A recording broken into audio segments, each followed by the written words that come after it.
Safari 10-25. Nafasi ama wingi wa wabunge bungeni ndio na uwezo wa kupelekea kupata waziri mkuu na spika. Ndio. Kwa wabunge. Ndio. Kiwe ni chama pinzani, kiwe ni chama tawala, idadi kubwa ya wabunge ndio inaweza ikasababisha kumpata spika na waziri mkuu. Ndio. Hapo katiba inaruhusu kikatiba.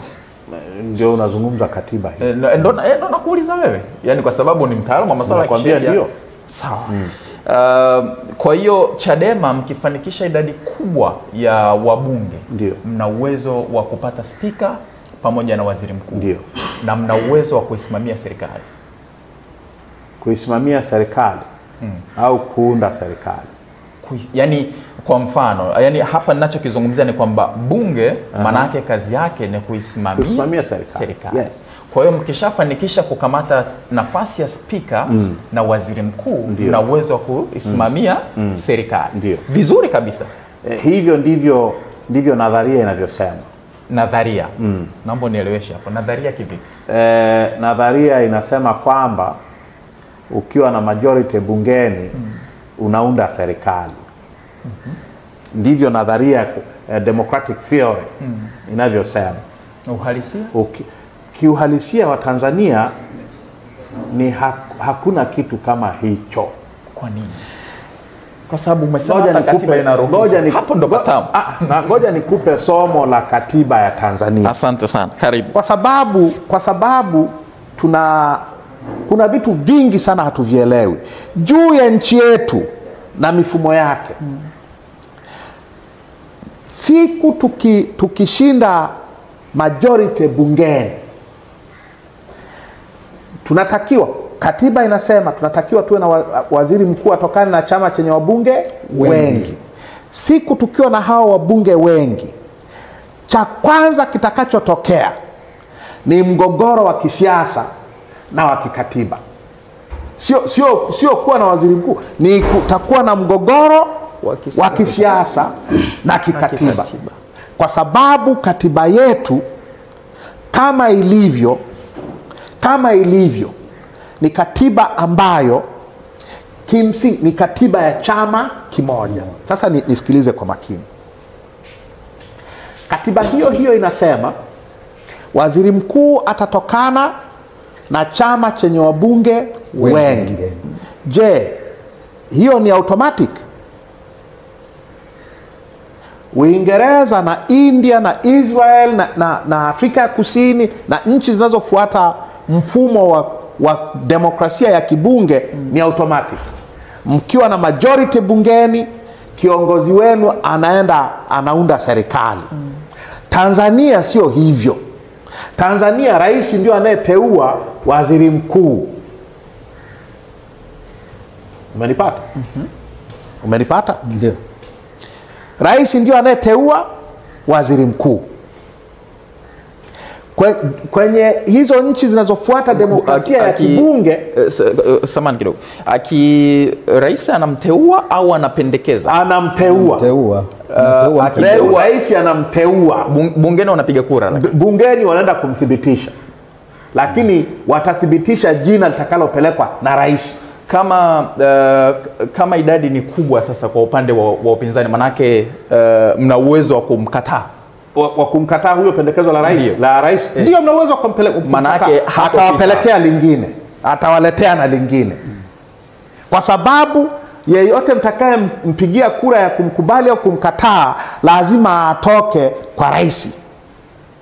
Ndio katiba inavyosema. Ndio katiba inavyosema. Ndio maana nasema cha kwanza kitakachotokea ni mgogoro. Kwa sababu asipowaletea mtu mnayemtaka ni mgogoro tayari. Unanifahamu? Hiyo ni katiba ya nini? Ya Tanzania. Kama rais akitoka upande chama kimoja, majority ya wabunge watoke chama kingine, ni constitutional crisis. Ni political crisis. Kwa sababu hii katiba inatekelezeka tu kukiwa na rais, waziri mkuu na wabunge na nini wote watoke chama kimoja. Asante sana. Unanifahamu? Huo ni mgogoro wa kwanza. Mgogoro wa pili.